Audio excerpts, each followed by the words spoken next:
Halo semua, selamat datang di Ngobrolin HI. Tempatnya isu-isu global jadi obrolan sehari-hari. Saya Ica. Dan saya Idil.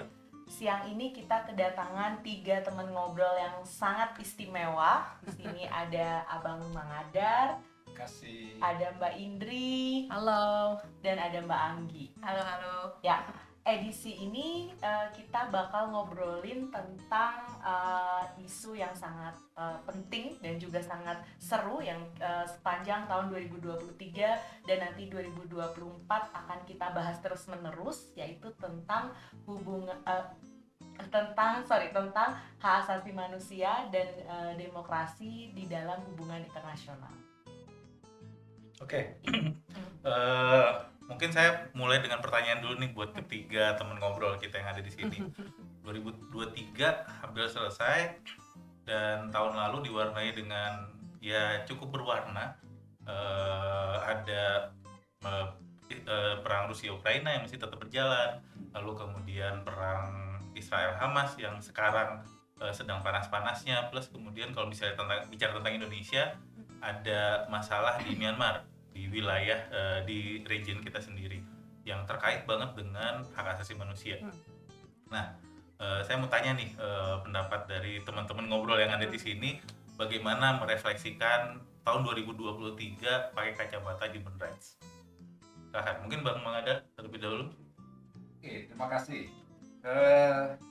Tadi pernyataan Ica tadi bahwa ini isu yang sangat penting, tapi rasanya nggak penting banget. Kenapa? Ya, karena barangkali kita menyadari bahwa isu HAM dan demokrasi itu masih isu marginal, isu periferal dalam HI, gitu ya. Jadi yang kalau kita ngobrolin HI itu isu HAM dan demokrasi ini itu seringkali menjadi nomor 2, nomor 3. Masih lebih penting soal keamanan, misalnya begitu ya, soal ekonomi politik. Jadi bisa dikatakan sekali lagi bahwa isu ini masih menjadi pelengkap terhadap obrolan HI kita. Tapi saya nggak tahu dengan teman-teman, barangkali tidak sependapat juga dengan saya gitu ya. Nah, tapi kalau kita lihat sekali lagi untuk 2023, isu demokrasi mungkin ada semacam sebuah rebound gitulah, lanjutan dari 2022 kaitannya dengan setelah pandemi. Ya, pada waktu pandemi boleh dikatakan ada pembatasan yang sangat signifikan ya dalam hal kebebasan ya, dan ini juga kaitannya dengan human right tadi, HAM tadi. Jadi 2023 saya kira ada semacam kemunculan kembali ya, recovery tentang pentingnya, kalau mau disebut sekali lagi, pentingnya isu HAM dan demokrasi dalam HI gitu. Itu yang saya lihat dari setelah kita masa pandemi 2-3 tahun ya, kemudian saat untuk bangkit kembali ya tentang kebebasan dalam konteks demokrasi maupun juga HAM. Oke, mungkin berarti lebih karena civil society sekarang udah bisa lebih bersuara lagi, Bang, bukan lagi cuman negara yang keras dengan pembatasan-pembatasan yang ada mungkin. Ya, karena waktu itu kita lihat memang bahwa negara menjadi sangat otoritatif ya, termasuk lewat pembatasan mobilitas sosial. Bahkan Cina sendiri kita tahu sangat ketat dalam mengatur mobilitas warga dengan zero covid gitu. Zero COVID policy.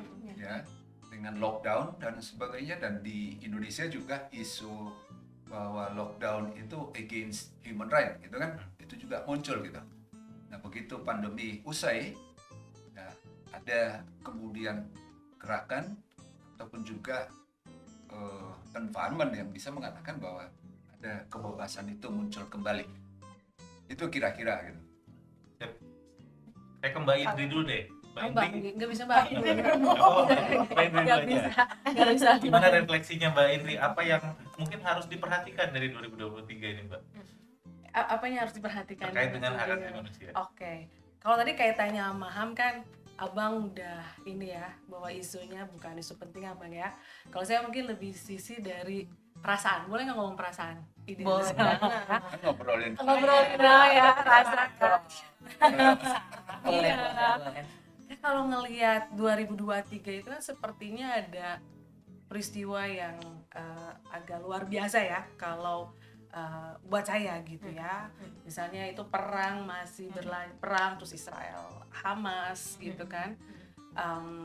Itu kayak ada sesuatu yang besar, terus kemudian ditambah dengan Indonesia ya, dinasti baru dan yang pemilihan cawapres yang nggak konstitusional gitu. Jadi perasaannya kok agak sedih gitu, agak aduh kok ini ada apa nih gitu kan, dengan soal-soal yang terkait dengan HAM dan demokrasi gitu. Agak sedih sih sebenarnya ya. Jadi kalau ngelihat ya pas dikasih ke podcast ini jadi agak mikir gitu ya, kalau tahun depan apa ya prediksinya gitu. Tapi rasanya sih sedih sih sebenarnya, karena merasa ada hal-hal yang buat saya kayak setback of itu ya, demokrasi ya.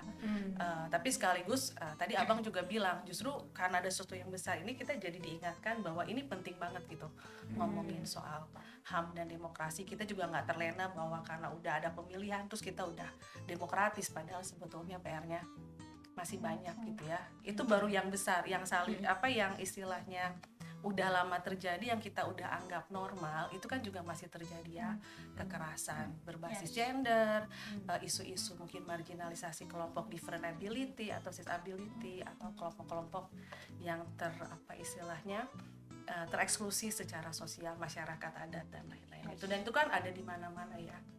Kayak gitu sih. Jadi ada sesuatu yang besar, tapi kita juga jangan lupa dengan hal-hal yang dasar untuk HAM yang kita masih belum yang masih harus asalnya berjuang ya, lupa ya. Tapi kalau disebut ini perasaan ya, ini Rasa bang. perasaan ini mungkin yang sekaligus juga menegaskan ke kita gitu ya, bahwa isu HAM itu termasuk juga demokrasi itu adalah klaim sosial gitu ya. Artinya perkembangan HAM dan tuntutan demokrasi itu seringkali merupakan ekspresi dari orang-orang yang menderita, yang mengalami injustice, undemocratic treatment misalnya ya. Jadi perasaan sense ini sekali lagi yang seringkali memang memperkuat tuntutan supaya HAM itu ditegakkan, demokrasi ditegakkan. Jadi erat kaitannya dengan apa yang disampaikan Mas Idil tadi tentang gerakan civil society. Jadi kita mendapatkan satu penegasan dari perasaan tadi ketika kita mencoba memahami HAM tidak hanya legal positive law gitu kan, aturan-aturan gitu ya, tapi juga klaim sosial. Juga tidak semata-mata mengatakan bahwa HAM itu adalah sesuatu yang natural, ya, given human dignity dan sebagainya. Tapi HAM itu adalah gerakan sosial, dan itu hanya bisa berlangsung ketika ada orang yang menderita, ketika ada orang yang sengsara, ketika ada yang mengalami ketidakadilan. Jadi HAM itu adalah buah dari gerakan sosial, kurang lebih begitu. Itu pemahaman lain juga sih. Ya sebenarnya kalau kita lihat secara gerakan sosial juga, ya akhir-akhir ini dipakai kalau lihat TV, nonton TV sekarang, kemudian yang muncul adalah ya tadi ada korban di Gaza, rumah sakit dihancurkan dan sebagainya. Lalu kemudian di Ukraina malah yang nggak ada hubungannya dengan perang kayak pembangkit listrik kemudian mau dikuasai, mau dihancurkan, dan itu akan ya kehidupan orang banyak misalnya. Terus kemudian bicara tentang di Myanmar dengan kudeta kemarin, ya ada yang hidupnya biasa-biasa aja, normal seperti biasa, lalu kemudian sekarang mereka harus bersembunyi dan sebagainya, hidup dalam ketakutan. Nah, kalau misalnya framing medianya gimana nih Mbak Agi? Ahlinya nih, kalau udah media nih. Oke, tadi menarik ya waktu di awal abang state tentang bicara tentang bahwa HAM gitu ya, dibicara tentang marginal gitu ya, kemudian masuk ke emosi gitu ya. Kalau saya mungkin ngelihatnya HAM dan dan kaitannya dengan demokrasi gitu, itu juga nggak lepas dari bagaimana media memposisikan diri gitu ya untuk framing berita-berita yang ada. Mungkin saya ngelihatnya dari sisi audiens atau orang-orang yang menonton atau membaca berita gitu ya, kan kita pasti salah satu informasinya didapat dari ya kanal berita itu gitu ya. Nah, persoalannya adalah media ini, mungkin ini kaitannya juga dengan demokrasi ya, sebagai pilar keempat katanya gitu ya dari demokrasi.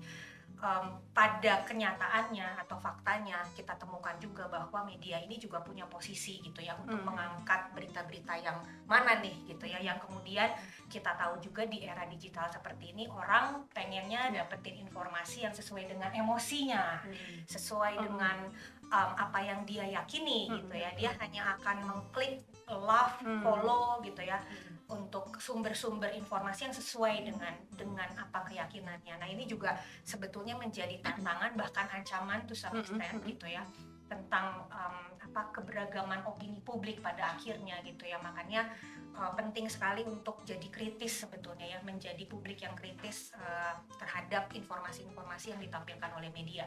Kalau saya bilang media itu media secara global maupun nasional ataupun lokal, katanya kalau dalam wacana negara demokrasi atau media dalam demokrasi itu harus neutral, which is sebetulnya kayaknya it's impossible to be neutral gitu ya. Yang ada adalah independensi menurut kacamata medianya gitu ya, dan keberimbangan itu bisa dilihat dari bagaimana media di satu sisi portraying, kalau tadi bahasanya Abang adalah portraying dari sisi korban, tapi di sisi lain mungkin portraying juga how the government position memposisikan diri gitu ya. Jadi saya pikir ada hal yang banyak bisa kita telaah sebetulnya gitu bicara tentang hak asasi manusia dan demokrasi. Nah, menariknya adalah mungkin gini, kalau tadi balik lagi ke pertanyaannya Mas Idil bicara tentang kalau kita balik ke 2023, 2022 apa sih? Mungkin saya akan membahas dari ada 3 gitu ya. Pertama, kita ngomongin tentang kejahatan kemanusiaan akibat perang gitu ya, karena ini bicara tentang hak asasi manusia, artinya manusia sebagai objek atau subjek gitu ya dalam hal ini. Kemudian kedua adalah bicara tentang sosial, tadi mungkin bicara tentang isu kelaparan yang ada di Afrika, kemiskinan yang ada di Afrika, yang sebetulnya balik tadi kalau ngomongin gerakan ada solidaritas yang dibangun gitu ya gitu kan. Terus yang ketiga mungkin ya karena saya kajiannya media gitu ya, jadi saya mau ngebahas juga soal bagaimana media, jurnalis gitu terutama dalam isu lingkungan dan juga hak asasi itu semakin dikekang gitu ya secara global di berbagai negara. Pemerintah itu semakin intinya membatasi gitu ya, dan banyak sekali kejadian di Amerika Selatan gitu, di Amerika Latin, di Afrika gitu, bahkan juga di Asia Tenggara termasuk Indonesia. Para jurnalis yang menyuarakan tentang lingkungan ini juga bahkan mati, bahkan dia diculik, keluarganya merasa keluarganya diancam, dan itu sebetulnya menjadi isu yang sedikit banget dibahas di media. Dan kita kan nggak, kalau secara emosi kayak udahlah ngapain bahas itu gitu ya, kita sedikit sekali gitu. Nah, mungkin itu kali ya sisi di mana kita ngerasa bahwa dalam HI jadinya nggak penting karena medianya tidak menganggap itu penting gitu. Dan saya pikir menjadi pengingat gitu ya, dan saya justru pengennya adalah di tahun-tahun ke depan justru semakin jurnalis, dan ini ya memang harus diupayakan, tapi itu bukan kerja sendiri ya, itu butuh kerja bersama sebetulnya. Itu sih. Oke. Menarik banget ini tadi yang saya lihat tuh kayaknya ini tadi ada berbagai ini ya, global response to humanitarian crisis ya yang terjadi here and there gitu, juga respon dari global citizens itu melalui berbagai social movement yang diwujudkan karena sekarang kita di era digital ya. Itu tadi kita merespon itu melalui sosial media gitu.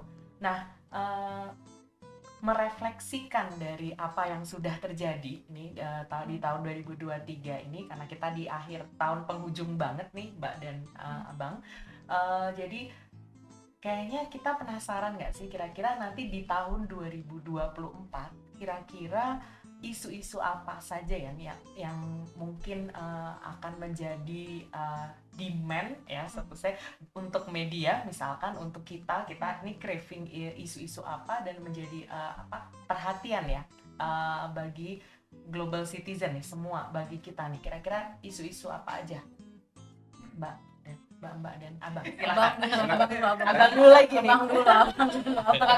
Mikir dulu Bang, ini perlu mikir jawabannya. Ya, kalau kita lihat ya mungkin akan dibantu oleh katakanlah level of analysis kita gitu ya dalam obrolan HI kan gitu ya. Pada level globalnya saya kira kita mencatat seperti tadi peristiwa konflik kan gitu ya, perang masih ya, tidak lupa sekali lagi Rusia dan Ukraina ya, juga seperti Palestina dan tentu juga Yaman ataupun juga konflik lain yang terkait dengan perbatasan India Cina atau India Pakistan misalnya, atau persoalan banyak peristiwa itu pada level global. Tidak lupa juga kita melihat sekali lagi rivalries antara superpower misalnya ya, atau pada level regional misalnya kita lihat Eropa ya, kemunculan right wings misalnya ya, kalau pada level kawasan, sampai pada Asia misalnya, Laut Cina Selatan misalnya ya, lalu kita identifikasi kemudian pada level nation state gitu ya. Pertanyaan besarnya kemudian adalah apakah semua konfigurasi pada level sistem sub-regional atau regional ini ke nasional ini punya dampak signifikan nggak terhadap perkembangan demokrasi dan penegakan HAM? Kan gitu, itu kalau itu yang saya tangkap pertanyaannya gitu kan.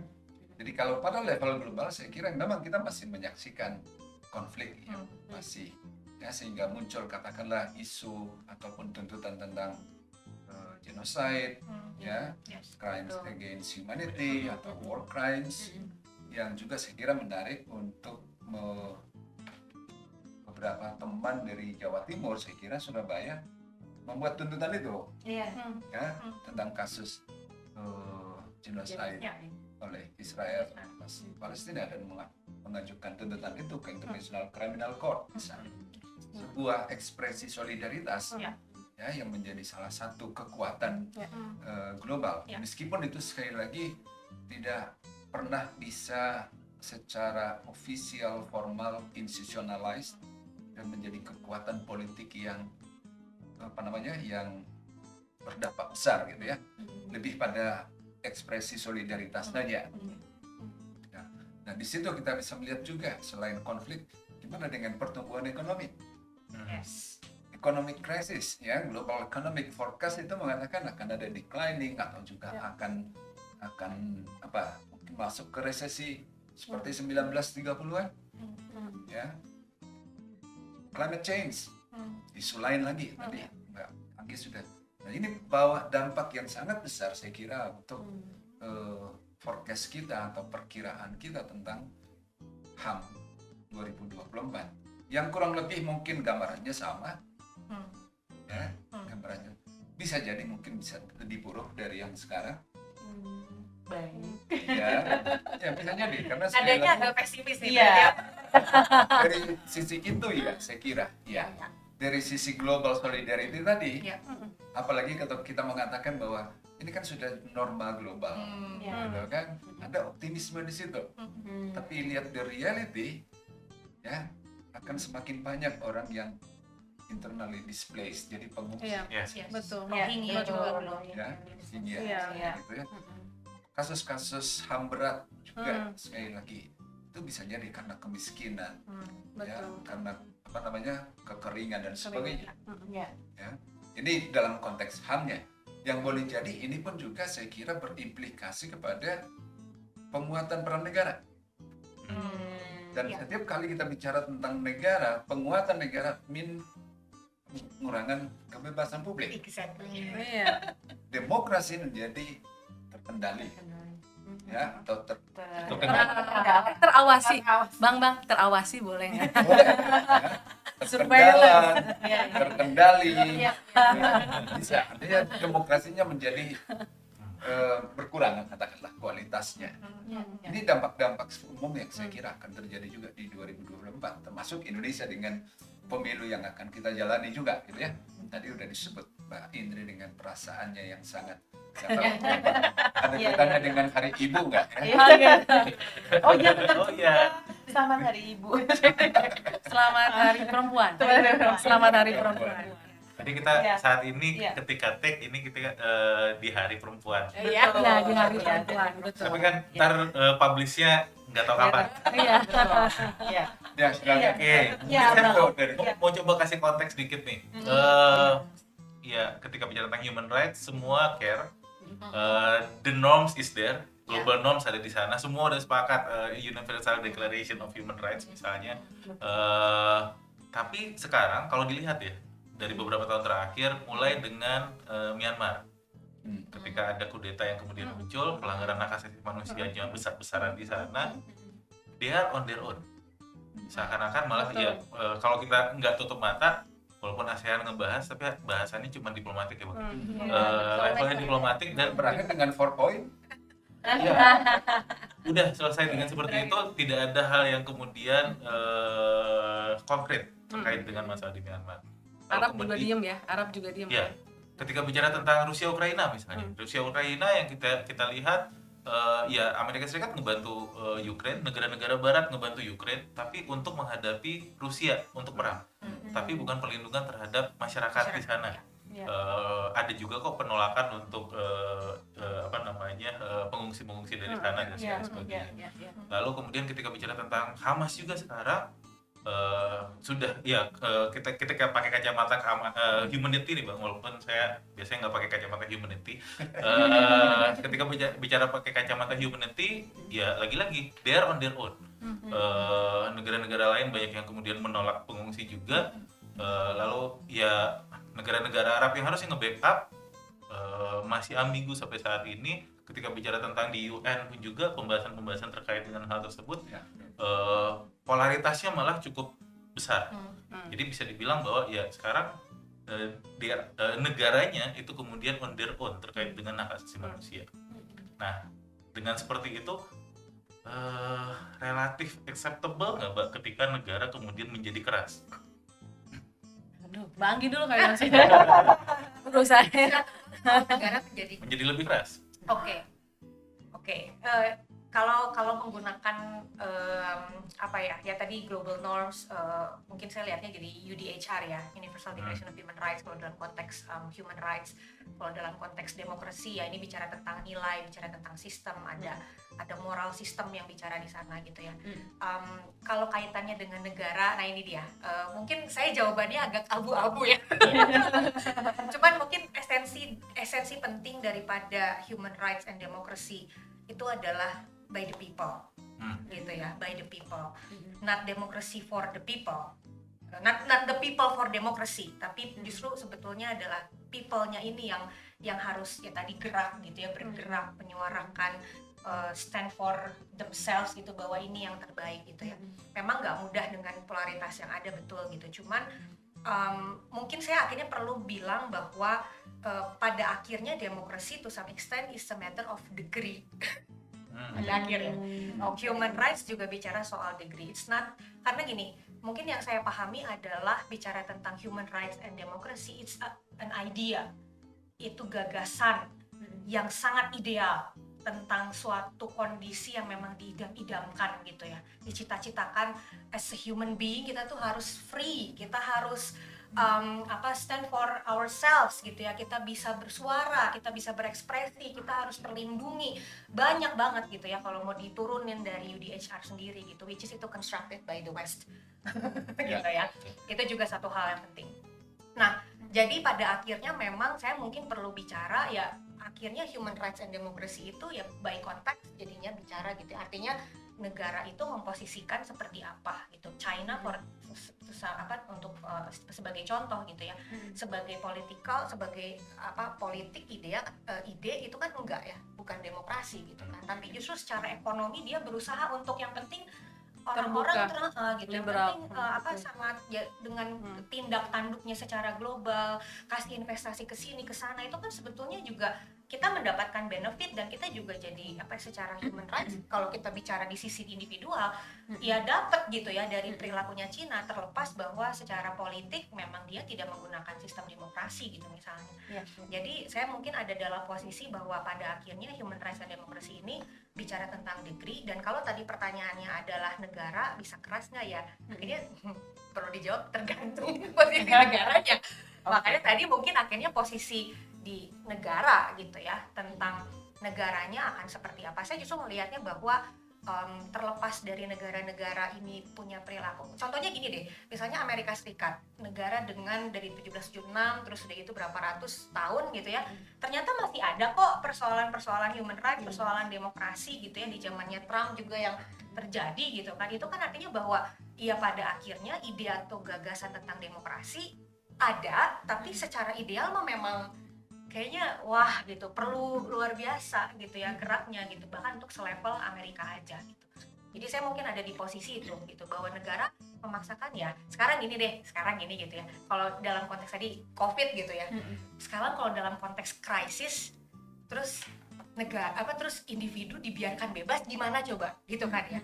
Kan ada saatnya kalau kita bicara tentang fungsi negara, di awal banget kalau dalam HI kan ada tuh ya fungsi negara sebagai itu kan harus melindungi negaranya. Lalu dengan cara apa untuk melindungi negara? Ya karena memang saat itu kondisinya krisis, mau nggak mau, suka nggak suka, ya ini yang harus dilakukan oleh negara. Justru saya melihatnya pada masa COVID, negara ya hadir lah gitu ya, ketika dia harus nggak boleh ini pada masa COVID, makanya dibatasi gitu ya, dan ini for the sake of you as the people of our nation gitu. Jadi saya pikir itu sih pelaksanaan HAM dan demokrasi akhirnya by konteks tergantung negaranya, dan ini bicara tentang degree gitu. Itu sih. Boleh saya tambahkan? Boleh. Ya. Silakan.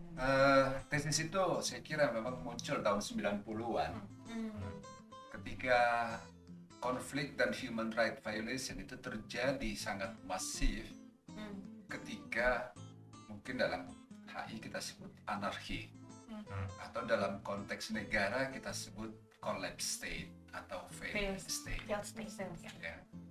Konflik itu terjadi dan pelanggaran itu terjadi karena negara very weak kan gitu ya, tidak efektif, ya gagal menjalankan fungsi-fungsi tadi.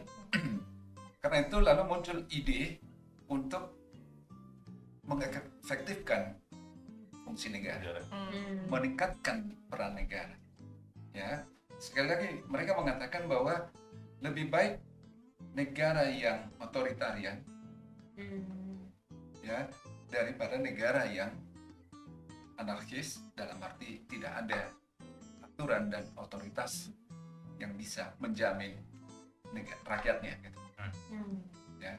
Jadi pelanggaran HAM terjadi ketika sekali lagi negara tidak hadir, ya, dibanding dengan pelanggaran HAM kalau negara menjadi sangat sentral, menjadi sangat otoritarian atau menjadi sangat diktator.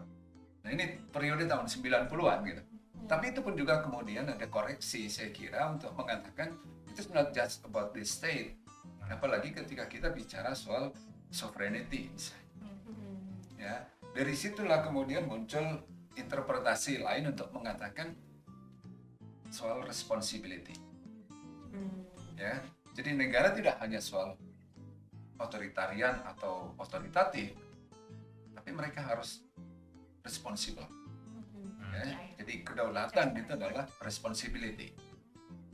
Ya, jadi bukan hanya otoritas gitu, sehingga penegakan HAM atau tadi, kalaupun negara menjadi lebih kuat, tapi dalam persepsi, dalam pemahaman bahwa mereka mengemban tanggung jawab itu yang tadi Mbak Anggi saya kira garis bawahi gitu. Jadi semakin kuat, tetapi juga dengan pemahaman yang berubah atau berbeda, yang bukan soal otoritasnya, tetapi responsibility-nya, itu yang dibangun gitu. Iya, jadi ini semacam mungkin diskusi awalnya tuh apakah negara kan pasti mengutamakan security gitu ya, jadi national security versus human rights gitu, atau bagaimana negara itu berusaha untuk menyeimbangkan gitu ya, balance antara concern negara terhadap national security in one side, on the other hand dia punya human rights obligation gitu. Dia juga punya beberapa akuntabilitas terkait dengan human rights violations gitu. Dan speaking about human rights violations itu mungkin juga akuntabilitasnya kita nggak hanya bicara bagaimana negara melihat individu di dalam negaranya masing-masing held accountable for human rights abuses, tapi juga bagaimana bahkan negara mungkin juga bisa melakukan pelanggaran ya. Sangat mungkin kan? Ya. Gimana menurut Mbak Indri? Sebagai orang yang memang korban negara. sebagai orang yang latar belakang NGO ya. Sektor ketiga ya. Muncul kan juga salah satunya kegagalan atau keterbatasan negara. Sama halnya juga dengan ketidakefisienan bisnis kan. Pasti ada sektor-sektor kan. Ada sektor-sektor yang istilahnya tidak diwakili kepentingannya, sektor-sektor yang mendapatkan dampak negatif, sektor-sektor yang termarginalkan, sektor-sektor yang kita bilang overlook, grup yang overlook ya. Kayak tadi misalnya jurnalis lingkungan nggak pernah ada narasinya. Atau misalnya sekarang involuntary enforced disappearances ya yang nggak pernah selesai gitu ya. Atau narasi misalnya tentang Papua gitu kan, itu kan banyak yang Jadi Papua nanti iya banyak ya kan lain, maksudnya ada banyak hal ya, tapi maksudnya banyak hal kayak misalnya sekarang di Ethiopia juga sebetulnya sedang parah kondisinya, tapi jadi sebenarnya banyak overlook kan. Nah dan hal ini sebetulnya sudah mengindikasikan keterbatasan negara gitu ya, dan dalam beberapa level kegagalan negara. Kalau tadi negara, kalau saya orangnya saya mungkin lebih banyak pakai sistem ekonomi politik ya, selain tadi ya soal authority, legitimasi, responsibility gitu ya. Pada akhirnya what drives the behaviors of the state itu juga sangat terkait dengan yang kita sebut sebagai insentif yang mendorong. Insentif mana yang paling kuat mendorong negara bertindak ke arah prioritas ke kelompok yang mana? Kelompok apa yang diwakili negara? Kelompok apa yang tidak diwakili? Kelompok apa yang jadi prioritas negara? Kelompok apa yang tidak? Program apa gitu? Itu semua salah satunya juga bisa melalui kacamata ekonomi politik gitu ya. Jadi dia dapat popular support dari mana, dia dapat jejaring capital untuk politik dari mana, sekaligus juga hal-hal yang sifatnya economic interest ya. Itu sangat berkaitan. Itu tidak selalu sejalan dengan HAM dan the value of democracy. Betul. Ini jadi hawanya agak pesimisme ya. Lebih gloomy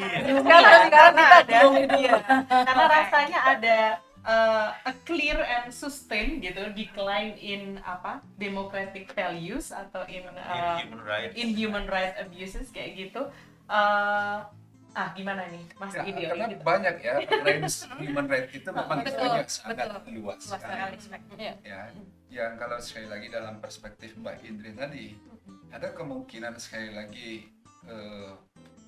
fluktuasi ataupun juga perubahan-perubahan, pergeseran prioritas yang boleh jadi juga bahwa itu memang akan ditentukan oleh setting politik, ya, setting kekuasaan, ya, yang kalau tadi dengan pendekatan ekonomi politiknya mungkin kita akan dengan sendirinya terdiri ke arah klaim oligarki misalnya, ya. Ini jelas against demokrasi. Tetapi pada saat yang lain juga kita bisa mengatakan itu demokrasi, ya, karena dia mengutamakan atau berpihak pada kelompok tertentu. Hanya ketika kita bicara soal the majority, ini persoalan lain dari prinsip demokrasi gitu kan, ya, atau yang tadi overlook tadi, ya, ada kelompok-kelompok yang memang tidak ada dalam radar mereka. Ya, dan untuk itu tadi kembali whose interest, whose security is the priority. Ya, state security, business security, ya, economic security itu macam-macam, atau ke lingkungan, ya, misalnya itu kan persoalan lain. Ya. Tapi ada juga saat dimana kita bisa melihat, wah keren ini, ada kesadaran kolektif atau global tentang lingkungan hidup. Betul. Misalnya, meskipun tadi pada level mikro ada kasus-kasus tragis seperti itu. Iya. Tapi ketika misalnya kalau kita bicara Ensklik misalnya gitu ya, Laudato Si, Ya. ya, dan Unpar pun lalu kemudian membuat gerakan untuk itu, meskipun baru sebatas dokumen ataupun juga rancangan, ya. Ya, oh, kita jadiin. Tapi inisiatifnya di Tapi tangan. Sampai gitu. Sudah ada. lagi kuat sih gerakan Udah lingkungan. ada, udah kelihatan Pak. Ya itu kan, atau Green Campus kan, gitu Ya. kan, Smart City, Green Iya, City iya, dan iya. sebagainya. Ada hal yang membuat kita merasa, wah keren ini, ya, in terms of lingkungan tadi. Iya. Ya. Tapi pada saat yang lain kita bisa lihat ada orang atau kelompok atau kepentingan yang terabaikan. Ya, mungkin persoalannya kemudian bukan soal keberpihakan dan orientasi siapa yang memegang otoritas, gitu ya. Di persoalan lain barangkali adalah soal resources yang terbatas atau distribusi resourcesnya yang tidak jalan, misalnya di situ. Itu ketika semua resources itu dikontrol oleh kelompok tertentu, tidak terdistribusikan, maka ketimpangan akan makin Besar. besar kan gitu ya. Human right violation-nya atau abusesnya akan terjadi. Democratic practice dalam arti itu juga akan tereduksi misalnya. Ini soal resources juga. Itu saya kira yang jadi masalah juga di kita gitu. Nah, tadi Abang sedikit talking about collective effort tadi ya. Sebenarnya karena kita agak gloomy nih ya, Mbak dan Abang, saya pengen Kita lihat ceriakan on the sedikit. other side gitu. Sebenarnya ada nggak sih, atau mungkin kalaupun sudah ada, menurut Abang dan Mbak, kolektif efforts itu tadi dari kalau kita zooming out lagi ya, dari ranah global itu international effort untuk address this kind of challenges itu, menurut Mbak dan Abang tuh udah sejauh mana sih? Apakah ternyata belum lagi nih kita? Malah dikaitkan dengan Ada apa, positif. responsibility to protect misalnya Bang. Iya. Yang tadinya udah Oke. jadi Wah, itu ranahnya. Nanti saya Getsi sama environment lagi. Nanti media saya Getsi sama environment. Gimana Bang? Enggak, saya kira tadi itu kalau yang saya tangkap tadi pertanyaannya Ica itu gitu ya. Artinya memang ada bidang-bidang atau sektor-sektor tertentu yang di antara aspek-aspek human right ini pun ada kompetisi, Exactly. ya, Iya. ada persaingan, Iya, tergantung iya. pada sekali lagi Betul. seberapa kuat komunitas untuk membangun solidaritas dan sekaligus kolektif actionnya. Oke. Lingkungan hidup gimana misalnya? Lagi naik bang, Lagi naik kan?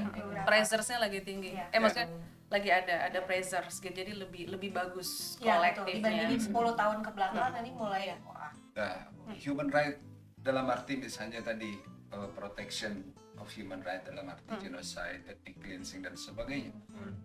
Myanmar tadi itu sudah menyebut ya, Ya. Hamas ataupun juga Ukraina relatif agak tidak seperti yang diharapkan. Iya, iya. Ya, Betul. gerakan kolektif secara global tidak. Iya. Paling juga kita menyaksikan termasuk di Indonesia misalnya lebih mau disebut simbolik Betul. ya, atau ekspresi keprihatinan turut donasi misalnya. Donasi. ya. ya, itu terjadi gitu. Iya. Tapi seringkali hanya sebatas itu ya. Pemerintah ataupun juga rezim elit global belum sampai. Ya. Bahkan kita tahu sekali lagi Ya. di Dewan Keamanan pun Veto. Veto terus. Cina disinggung Uighur, Iya. veto. sehingga ketika kita bicara soal demokrasi bukan hanya pada level negara kan gitu ya. Iya. Tapi juga pada level institusi internasional yang namanya PBB dan Dewan Keamanan misalnya. Betul. Praktek itu pun juga menunjukkan undemokratik Ya. condition kan gitu. Nah, apakah ada gerakan seperti dulu kita katakan Dewan Keamanan harus direstrukturisasi. Ya. Global. Reform. Iya. Ada satu dua tulisan ataupun Iya. gerakan atau hal setelah itu hilang lagi, Iya. misalnya gitu kan. Iya. Ya. Atau yang mungkin sekarang gimana dengan LGBT, Hmm. ya. Ini juga kan gerakan nih, Betul. ya, yang Ya, menuntut mereka punya hak, betul. ya, hak asasi. Apalagi belakangan ini ketika disebutkan Oh. Paus, Ya. ya, memberikan restu Untuk untuk Betul. pasangan sejenis. Ya tapi ya saya harus katakan ini harus dikelirkan gitu kan, bukan restu dalam arti pengesahan hubungan perkawinan, ya bukan, ya, tapi restu terhadap pribadi-pribadi itu, sebagai human being. Sebagai Sebagai human being. Hmm. ya, bahwa mereka berhak mendapatkan anugerah dari Tuhan yang Maha Baik. Iya ya. Amin. Namanya udah LGBTQ++. Tapi bukan berarti pengesahan, Betul. ya, Iya. terhadap, tapi di beberapa negara kita tahu Iya. ada yang sudah melegalkan itu, Iya. gitu kan, ya, tapi untuk kita nggak. Jadi gerakan itu, Mbak Eca, saya kira memang akan sangat ditentukan oleh kelompok-kelompok tadi, Oke. ya. Iya. Dan antara satu dengan yang lain itu juga nggak selalu Iya. bisa Betul. sejalan. Betul. Lingkungan hidup dan kemudian juga tanah ulayat misalnya, Itu bisa kontestasi. ya, terjadi kontestasi di situ, atau indigenous people Ya. dengan kepentingan pekerjaan Iya. misalnya, Betul. eksploitasi hutan, Ya. di situ ada para pekerja Ya. untuk pekerjaan dan sebagainya. Tapi yang punya lahan, tanah ulayat, belum lagi nanti yang lingkungan hidup tadi, gitu kan. Nah di situ makanya memang menarik untuk bicara HAM dan Betul. Betul. sekalipun masih tetap Iya. Berarti statusnya semacam ini baru growing attention gitu ya. Udah ada sih kalau Udah ya. kalau lingkungan, aku sih ngerasa kalau harus bicara the positif ya, atau ada cahaya gitu tuh, yang aku ingat sekarang dua ya yang At the kayaknya. end of the Pertama, tunnel gitu ya, ya. pertama lingkungan, karena lingkungan kan lagi bergerak ya. Oke. Hampir semua maksudnya dari international frameworknya, kita juga baru yang Dubai kan, Betul. terus negara, terus kita mau menghadapi carbon market. Jadi ini udah gila banget instrumennya. Di bawah juga kan lebih banyak kita lihat youth gitu ya. Kemarin ada satu laporan Puskapa tentang youth, dia bilang youth tuh banyak geraknya di climate change. Dan mengapa di lingkungan lebih sifatnya gerakan? Iya. Karena satu, isu lingkungan itu kita semua merasakan lintas betul. kelas. Ya, kalau misalnya kita tahu ada yang terjadi dengan misalnya Rohingya, ya, tapi kita tidak merasakan kan Betul. sebetulnya gitu. Tapi lingkungan itu kita kepanasan, nggak kepanasan air ini ya, nyamuk mulai makin banyak gitu kan, terus kekhawatiran bahwa air mulai berkurang itu mulai real dan semua orang merasakan. Ya. Jadi ini memungkinkan lintas kelas ya. Selain ini kayak semacam resource-nya luar biasa sebetulnya. Untuk lingkungan state juga ngeluarin Eropa gitu kan paling kuat dan lain-lain gitu. Kedua adalah GEDSI yang kita sebut sebagai Gender Disability and Social Inclusion. Jadi gerakan untuk tadi kan mengusahakan keadilan gender di berbagai aspek ekspresi atau identitas gender, juga kelompok-kelompok different ability atau kita lebih mengenalnya diksinya disabilitas atau social inclusion masyarakat adat gitu. Dan ini sudah mulai diperkenalkan. Saya lihat di mahasiswa juga mereka sudah punya mulai banyak ya awareness tentang gender equality. Itu dua hal yang rasanya lagi bergerak lah gitu. Oke, berarti bisa dibilang ya pergerakan dari civil society ada untuk human rights, untuk humanity dan sebagainya. Humanity ada, Tapi- otoritarian juga ada kan, Hmm, keras sekarang mahasiswa. ya, tapi challenges-nya masih sangat berat berarti ya, Mbak, ya? Masih. Termasuk tadi di tahun 2024. Sangat. Sangat. Nah, di situ sisi ada challenges yang cukup banyak buat kemanusiaan, buat hak asasi manusia. Tahun depan kalau kita lihat, saya lebih dalam ke demokrasi nih, Mbak, dan Bang. Lebih dari 50 negara akan pesta demokrasi. Itu hampir setengah dari seluruh penduduk dunia, mereka bakal nyoblos nih, bakal ada election. Dan ada negara-negara besar yang kemudian akan election. Amerika Serikat, lalu kemudian India, Rusia, lalu di Eropa pun juga ada pemilihan European Parliament, termasuk kemudian di Indonesia kita Ya. tahun depan akan pemilu. Jadi di satu sisi humanity-nya secara global lagi agak krisis, demokrasi akan berpesta nih tahun depan. Apakah itu bisa jadi secercah cahaya untuk ya dunia liberal yang lebih baik? Bang Kalau ada? Bang, silakan Bang. Silakan.